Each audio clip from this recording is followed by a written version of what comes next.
This question is from CBSE 2022. The statement of the problem says a ray of light passes through a prism of refractive index √2.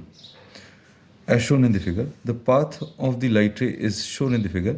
ये यहाँ से गई and on the second surface this just grazes along the surface. मतलब ये जो angle of emergence है this is 90 degrees. तो angle of emergence 90 degrees कब होगा?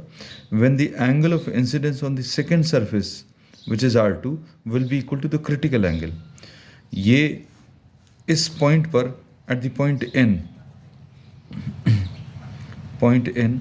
if you try to apply the formula refractive index of second with respect to first, this will be equal to sine of E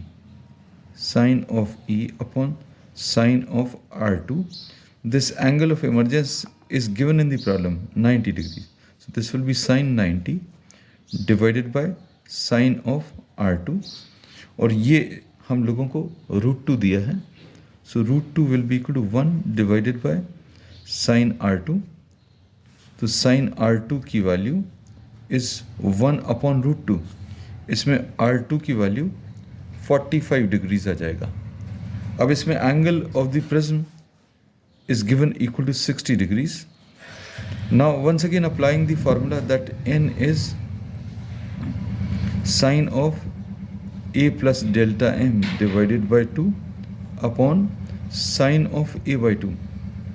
The refractive index of the material is given √2 is equal to sine of 60 plus delta m divided by 2 upon sine of 60 by 2. अब इसको इधर transfer करें. √2 into sine 30 is equal to sine 60 plus delta m divided by 2. इसकी value 1/2 है. Sine 60 plus delta m divided by 2, ये 1/√2 आ जाएगा solve करने पर. √2 अपॉन 1/2, √2 अपॉन 2, तो ये 1/√2 लिख दिया इस तरफ. तो साइन की वैल्यू 1/√2 कब आएगी? जब ये वाला एंगल कितना 45 degrees.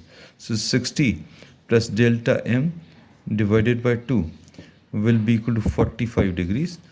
So delta m will be equal to 90. ये 90 आ जाएगा और 60 को इस तरफ ट्रांसफ़र करें. So this delta m will be equal to 30 degrees.